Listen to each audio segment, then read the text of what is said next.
Electricast. Grey's Anatomy, the most iconic binge-worthy drama, is back, along with answers to the biggest cliffhangers. Will Teddy survive? Will Joe and Link finally find happiness together? Meredith returns along with fan faves like Arizona. You can now stream every episode of Grey's ever on Hulu, and new episodes next day. Watch new episodes of Grey's Anatomy Thursdays at 9/8 Central on ABC and stream on Hulu. Hold on to your butts. We are changing the course of history as we see it. That is what Wesley demands. Now this affects Iris. Iris, where are you? What you feel only matters to you. I do not entertain hypotheticals. The world as it is vexing enough. Iris, I have a tip for you. Don't take drugs! Or whatever movies with Wesley and Iris. What up? Welcome to Or Whatever Movies. I am your co-host Wesley, and I'm here with my kinda sick little sister, Iris. Today, we are discussing a holiday classic. In this case, a Christmas movie. This is a shout out to That Baby and the Woo, who requested this. 1990s Home Alone. Home Alone, dude. Best booby trap in Home Alone. Go. I'm not sure that it was intended to be, but the spider was great. We saw the spider a bunch of times. And then I liked the nail because it required the most setup. He had to tar all those stairs to put down like a roofing shingle to stick that nail through. Not to mention he had to get Marv's shoes off. Yeah, he got a free pair of shoes out of it and socks. The spider, one of many conveniences in this film. My favorite, probably the slippery stairs. A lot of physical comedy there. My least favorite, what was it? It wasn't caulk, was it? Yeah, it might have been caulk, like bathroom caulk, the caulk and feather. This is a family-friendly episode. Well, whatever that was, the sticky stuff that he put on the saran wrap. The caulk he got all over his face. So Joe Pesci walks into the saran wrap, smooshes it onto his face as he removes the saran wrap in disgust, and then he proceeds to get feathered. What is it? Is he supposed to be humiliated to death? That's an injury to his pride. I mean, I guess I'd rather get the tar and feathering than the iron to the face. So, oh, man. I'll take it. But at least the iron can be made out of rubber or something. Real spider. And legend has it they didn't remove like the poison sac in the stinger because they said that would kill the spider. So they had to put it on Daniel Stern's face, and I guess he only let them do that one time. Wow, that was a one-take scream wonder. That was the best scream of the film. It was so good. Because he does like 4 spider screams, and I think that they were all super good and high-pitched and genuine. I'm not 100% sure. There are conflicting reports as to whether or not he did that actual scream with the spider on his face, because they may have ADR'd that later so he doesn't scare the spider, so the spider doesn't stick him in the face. Oh, wait. He could have gotten stung at any point by a live tarantula? I guess so. And I haven't necessarily heard that tarantulas are the big, scary, poisonous spiders. They seem like scorpions. Like the bigger they are, the more harmless they are. Yeah, I almost walked face first into the web of a golden orb. Yep. In Australia. The biggest, scariest looking spider ever. That apparently is not dangerous. Right? We got a picture of a golden orb in Croatia. It was like in an old boat on the side of the road. We'll have to compare pictures because it was the biggest spider I've ever seen. But they're like all horny and stuff, like all bumpy and scary looking, like they have armor. I don't know how this G-rated episode is going. Yeah, it's going really well. Besides, I mean, except for the Woo and That Baby, hi guys, who watched this movie in 2021, Home Alone is 31 years old now. Wow. Macaulay Culkin is older than you are. Wow, and he's forever frozen as little Kevin. Yeah, when he grew up, his eyes stayed in the same place, so they're kind of beady. But he was like pinnacle cuteness, right? Was there ever a kid, aside from maybe Dakota Fanning in her like 8-year-old prime, as cute and as prescient as Macaulay Culkin? Yeah, what about Jonathan Lipnicki? I guess so, but he felt more like a little kid to me. Even Joe Pesci said that Macaulay Culkin wasn't like a little kid. He was like an old soul. And it's maybe this presence of mind that makes him feel like an adult actor, as opposed to Jonathan Lipnicki definitely felt like a little kid, where Kevin feels like an old soul trapped in a little baby body. I mean, that's the shtick, right? Is this toothbrush approved by the ADA? Right. You know, value shopping at the grocery store. Give an old man, what's his face, advice at the church. Old man shovel slayer? Old man Marley. Was that a Jacob Marley reference? No, the character's name was Marley. But was that like a Jacob Marley Christmas Carol thing? Because if any movie is a Christmas movie, Home Alone is a Christmas Home movie. Alone is a Christmas fantasy. It's so red and green throughout and shiny. Every frame is Christmassy. Oh, yeah. Dun, dun, dun, dun, dun, dun. And he's running home, and the Christmas light turning on. Right. You're like, it's Christmas! It's coming! But I agree. A Christmas adventure movie. Die Hard for kids. Ferris Bueller for kids. In fact, Ferris Bueller, because obviously Home Alone was written by John Hughes, who also wrote Ferris Bueller's Day Off, one of my favorites. And it really is like he's a little Ferris Bueller who can't go past the end of his driveway and stuff. A little Ferris Bueller in the making, although I think this is more of a Die Hard comparison because Die Hard is a Christmas movie and a darn good cocktail. Darn. Don't do drugs and don't drink, guys. What I want to talk about is how Home Alone is in a way timeless, but also super specific to 1990. Okay.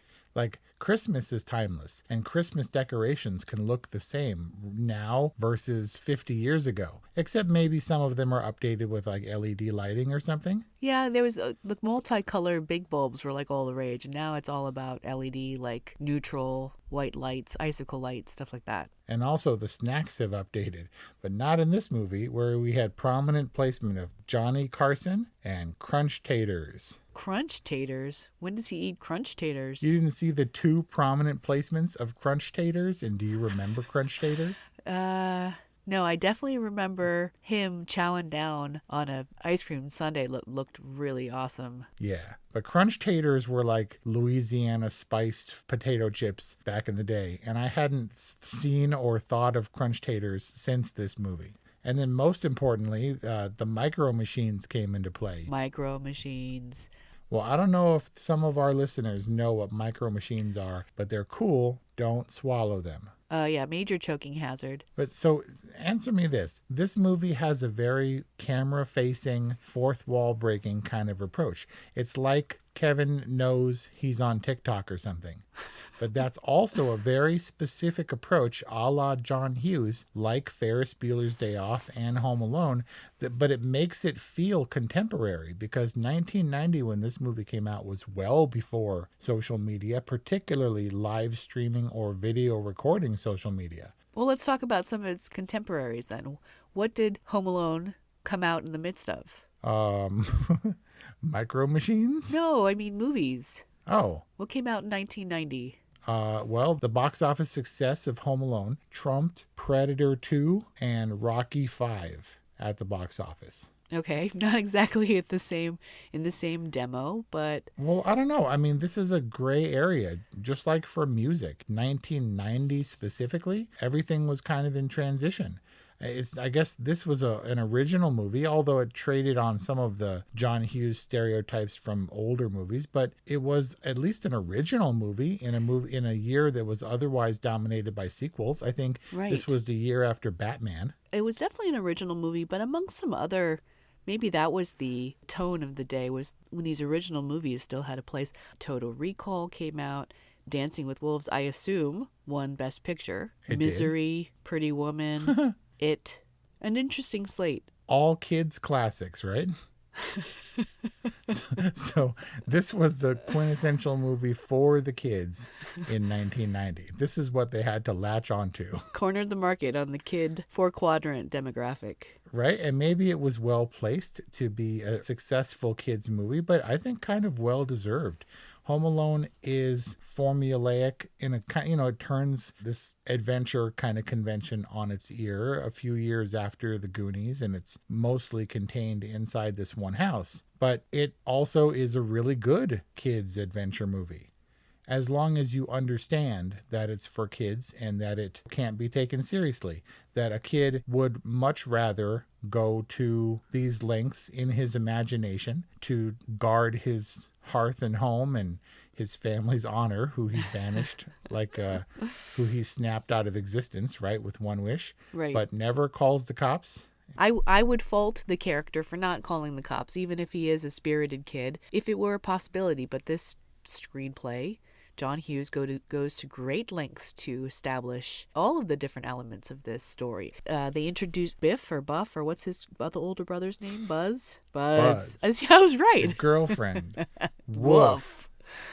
Buzz establishes the spider right up top. No, I fed him a whole bunch of guts and stuff. He's going to be fine for a couple days. Like, we know about the spider. We know that the phone lines are down.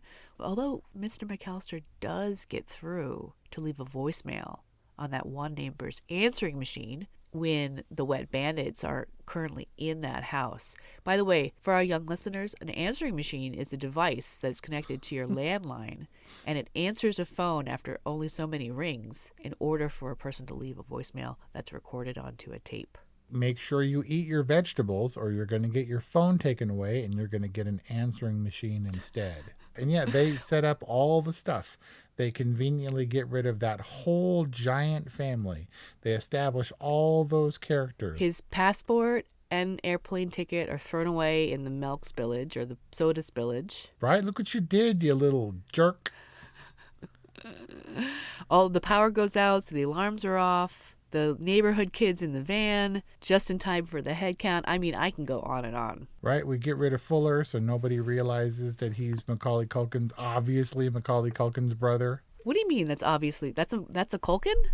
Of course that's a Culkin. Which Culkin that's is it? That's the Kieranest Culkin I've ever seen. That's Kieran? He's basically Macaulay Culkin with glasses. Shut up. You verified this? No, you can't tell me to shut up. It's please be quiet. I'm looking this up. It is Kieran Culkin. No way. So Kieran Culkin, star of HBO smash hit Succession. Go Kieran Culkin. But you also know, I mentioned in another episode, you know there's like 6 of them, right? Yes. There's Macaulay and Kieran and Sheboygan. Rory. And Yamahuji, Polka. Now you wouldn't know that one. Dakota. Dakota Culkin? There's Dakota Culkin, Quinn Culkin, Christian Wait, Culkin. you're serious? It's not like, I was thinking Dakota Fanning. No. Macaulay Culkin is the 4th of 8 children. 5 boys and 3 girls. 8. Man, There's 8 of them. Tough competition. I mean, you figure it's like the Phoenixes, right? Or the Baldwins. If you breed enough of them, one of them will be ultra successful and the others can piggyback off of that. Who is the ultra successful Baldwin, pray tell? Well, it was Alec, I guess. Oh. All I'm saying is eat your vegetables, kids, so you can be the smartest, strongest sibling to achieve worldwide fame and carry the rest of your family. And hopefully they won't steal all your money. Wow. Dark. Wait, so let's talk about John Candy, because is he not pitch perfect in that introductory scene in the airport? For those who don't know, that were born in the 2010s, John Candy was the big guy, the polka king of the Midwest or whatever. Polka. That Kevin's mom, polka, that she rides home with. And he was with Macaulay Culkin in Uncle Buck, which was also a John Hughes movie. Neither of these directed by John Hughes. And that's why Macaulay Culkin got the character of Kevin in Home Alone, because John Hughes, the writer, had worked with him before and needed an 8-year-old, and after auditioning lots of kids, decided that he was the best one. But John Candy was Uncle Buck and was in another John Hughes movie, Planes, Trains, and Automobiles. Available now. On which this character, at orwhatevermovies.com. Right, except for that one scene. Earmuffs for that one scene, kids. Anyway, his character, Del Griffith from Planes, Trains, and Automobiles, is kind of like this character that he plays in Home Alone. Except not the polka king? Right. And he also plays the clarinet. Wasn't that your instrument? It was for a brief moment, until I decided that I would rather dress up like a ninja on Sundays and run around the apartment. And Mom said, fine, you have to tell him that you don't want to take clarinet lessons anymore. So he showed up for the clarinet lesson, and because I was going to tell him something embarrassing that I was ashamed of, I wore my ninja outfit to do it, and I told him I don't want to take lessons anymore. And in my memory, he said, fine, quitter, and left. No. Were you traumatized? No, I didn't. I just didn't want to do it anymore. Aww. I would rather run around like a ninja. And look where it got me. Yeah, and you ruined it for me, by the way. Mom and Dad were like, well, that didn't really work out with the first kid, so let's just scrap the whole music lessons plan for Iris. Yeah, poor Iris. What'd you do? Go cry to your horse? Good one. Life is hard, but finding a really great podcast makes the days go by so much easier. Hi, my name is Blue Telusma. I'm a writer, an emotional intelligence coach, and the host of Humanize with Blue Telusma, a podcast where we believe that when you humanize everyone in the room, a great conversation is almost guaranteed. Join us every week here on Electricast as me and my guest co-hosts unpack big topics and interview even bigger personalities with a sense of humor and a dash of mischief. If you're looking for a new best friend in your head, we've got you covered. Electricast. Yeah, they're not like fake movie Christmas kids. He did wear Christmas sweaters and stuff, but Kevin is a real kid and a tough kid. I am upstairs, dummy. And he can be mean to his mom, and he can wish his entire family away and eat chips while jumping on the bed. Fine. Well, I think I've used this line verbatim. Maybe you can ask Santa for another family. Yeah? Did you do it in that same tone of voice? I mean, the iciest, coldest, pitch perfect performance by Catherine O'Hara. I mean, not quite as icy and cold as the Shovel Slayer, but still, she's great. She plays some pretty goofy characters in her mockumentaries and stuff, but she plays Mom as Kate, very straight. And yet she's got wonderful comic timing, like when she barges in on that French woman on the payphone, or when she's at the ticket counter. Yeah. And you can you got a ticket there. Yeah. Oh, that must be really nice. And the whole time that woman's standing behind her, that background actor. What's a nice way to put it? Not extra. Looks like Elvis. No, yeah, background actor. Looks like Elvis. Yeah, that background actor was like, didn't get a word in, but is standing behind her the whole time, rolling her eyes, like, what is this woman talking about? You know, there's a full-on conspiracy that Elvis is alive, and the evidence is that he's standing behind her in the airport. Is it that particular background actor reincarnated as Elvis? It's not the lady, but no, people are suggesting that dude is actually Elvis, who at that point had been dead for 10 years. If you're wondering, kids, Elvis is a singer who died like 30 years before you were born. All right, let's talk about Home Alone as it was when we were kids. This is hearkening back to when Uncle Wessie was your age. Actually, I was kind of older. I was like 14 years old when Home Alone was released. But still, this is one of the very last movies that I learned almost phonetically. Like I would chime in with some of the dialogue because I remembered it so clearly. Did you do this? On a few occasions. I mean, it's like, what's his uncle, for some reason, he has all the lines. Uncle Frank. Like, Yep. Uncle Frank's, look what you did, you little jerk. And also, yeah, fill up. No, fill it up. Thank you. That. Exactly. I remember the intonation of when he says them more than I did the dialogue in a way that was really surprising to me. Because I realized while watching this movie this time how many times I've seen this movie. It's not one that I revisit continually. I probably haven't seen this movie in a dozen years because I know it so well. I was a little bit too old for this to be like a formative movie experience when I was a kid, but there was a lot. I almost forgot the Shovel Slayer Wow. subplot. Say it. Say Shovel Slayer subplot. Shovel Slayer subplot. Say it fast. Shovel Slayer subplot. Slubplot. You forgot about, what are you talking about? How can you, Old Man Marley's reunion with his family is like the heart of the film. Yeah, I think that was an afterthought late in production. But it does work. They did find the heart of the movie. But that's not the stuff I remember. I remember snap off your cojones and boil them in motor oil. What does the store clerk say to Jimmy, the whitest store clerk ever? Jimmy, stop that boy. And suddenly they're in the 1950s for some reason. Yeah, there's a lot of chase scenes in this movie, and he does get out of the house more than you would think. Has adventures out on the street and stuff. Yeah, he goes grocery shopping. He goes to church. He goes sledding. By the way, that's like the most dangerous sledding ever. Although I think we did stuff like that. It's a good thing that that was performed by a stuntman who looked like Macaulay Culkin but was 30 years old. Was he a little person? I'm pretty sure that he's diminutive in stature, but it's kind of obvious, especially when he's like sliding into the treehouse and stuff. There weren't many times when Kevin got hurt. It was much more Harry and Marv, who also both had stuntmen. But the point I was trying to make is that looking at this movie from a kid's perspective, some of it is difficult to understand, I would imagine. I mean, most of the people, there was apparently a bunch more stuff filmed in France with the family where everybody was awake and worried about Kevin, all except for Buzz, who was sound asleep because he hated that little punk.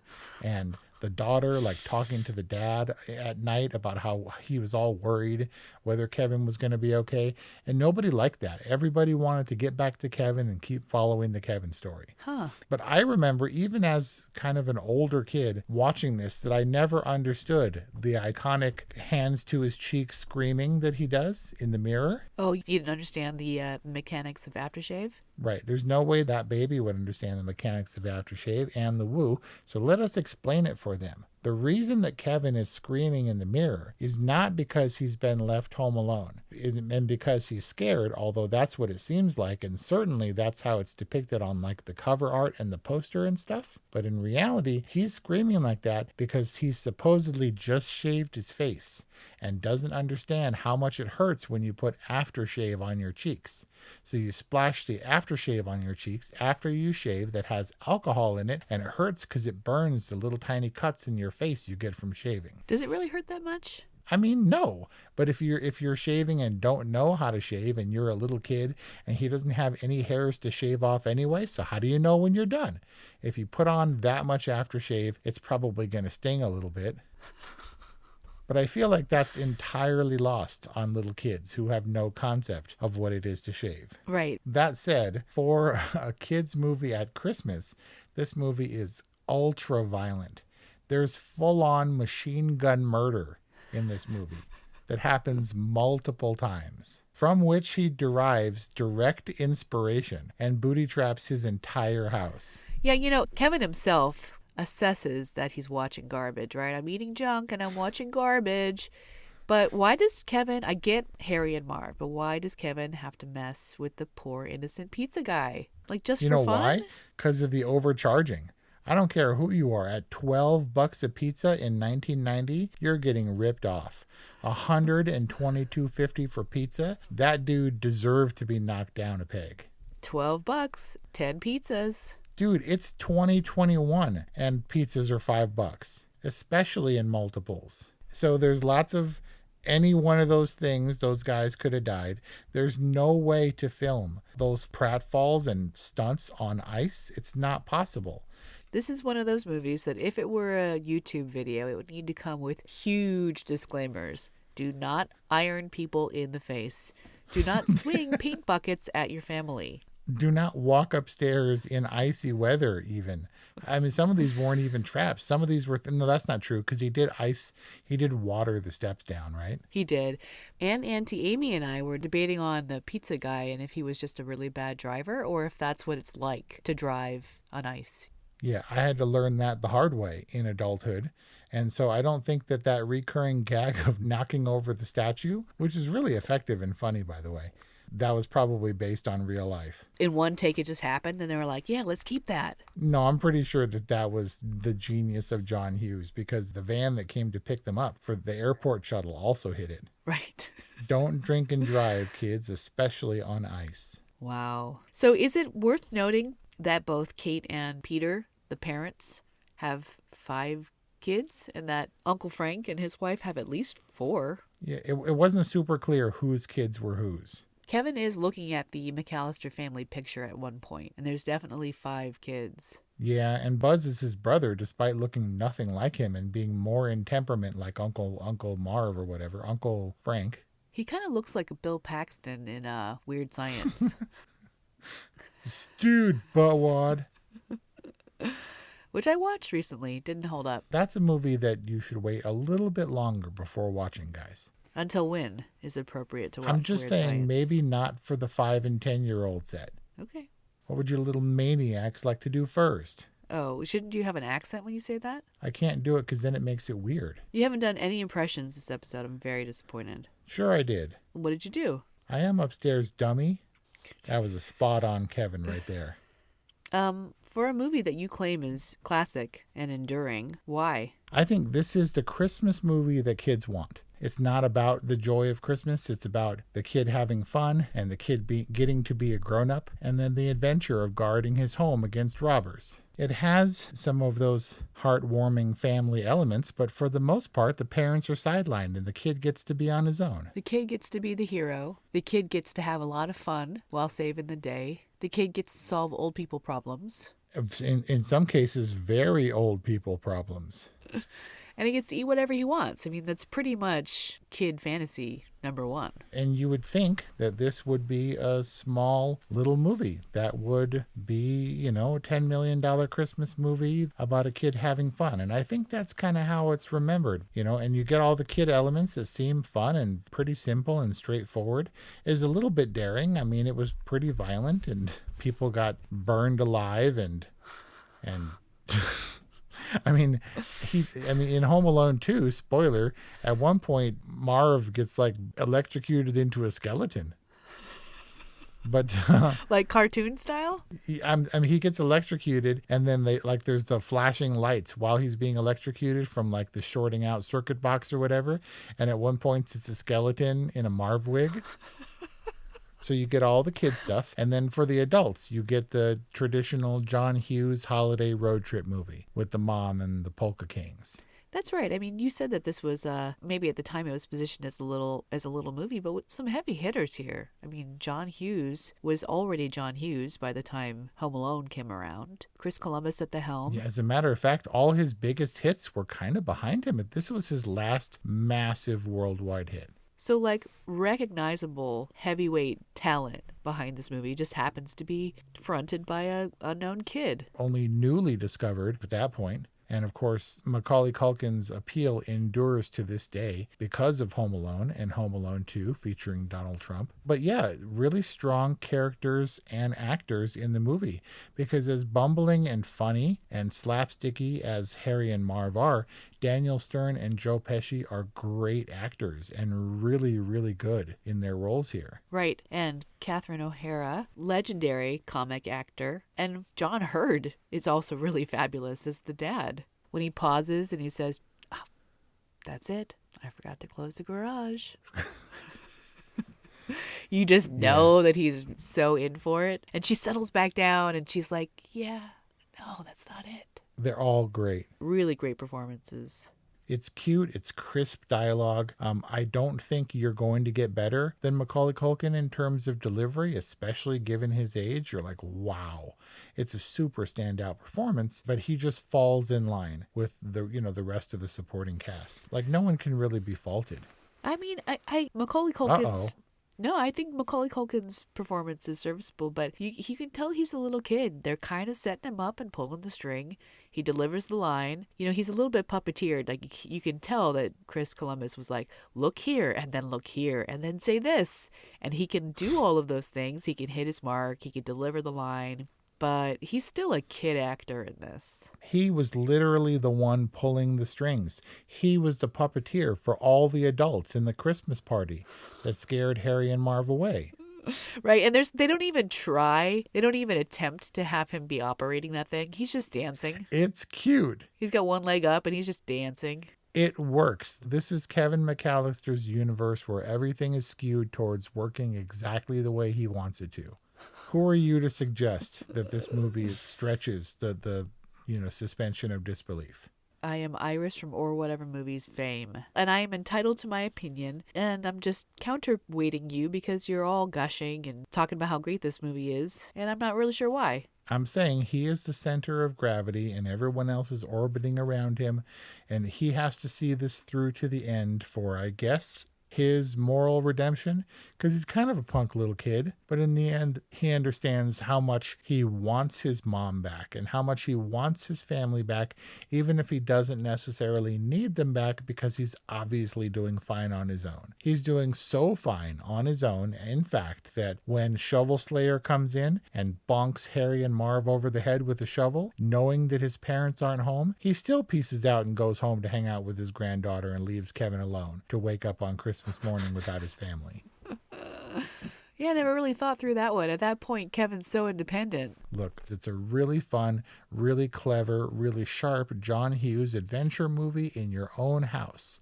It's the Goonies in your living room. And for that reason, I give this movie what I consider to be a surprising totally as a Christmas kids movie. Because it's not standard Christmas, it's not standard kids fare. It's just close enough to the 80s to where he does all kinds of outrageous crap and gets away with it. Outrageous what? All kinds of outrageous stuff. I'm sticking with my 1990 John Hughes, Chris Columbus, who would go on to direct the first Harry Potter movie. I'm sticking with a totally rating. That is our review on Home Alone. A totally from Wes, a good from Iris. Wes's Christmas gift to the universe, 1990s Christmas kids movie classic. Let us know your favorite holiday movies at orwhatevermovies.com. 818-835-0473. That's a phone number. What's that thing over there? He goes, la la la la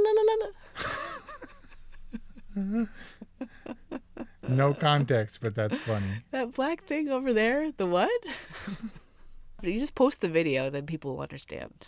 Stick with your family, kids, and don't do drugs. We hope that you have happy and safe holidays. Thanks for listening, and we'll see you next time. You filthy animals. Hi, I'm Mark. And I'm Peter. We're the founders of Electrocast Media, bringing you great podcasts like Nightmare Road Stories, Tech Talk Revolution, and Bodacious Minds. Electrocast networks include Ruby for female empowerment, the Best Business Network, and GPN for geopolitics. We built this company to create community and amplify diverse voices, and we really appreciate your support. So, keep listening to Electrocast podcasts and hear the culture. Electrocast. Miles, are you ready to record our promo for Season 2 of the Wanna Bet podcast? David, have you ever seen a grown man naked? Miles, we're not here to quote lines from Airplane. We're here to tell people that Season 2 starts August 18th. But I like Airplane. I know you do, but Wanna Bet is a sports betting podcast. Each week we bet $1,000 on the NFL teams and games that we love. Well, that sounds like fun. It is fun. And last year you picked over 60% of your games correctly. How'd you do? We're not talking about that. We are telling people that they can find us every Friday. So no more movie quotes. Roger. Electrocast. Electrocast.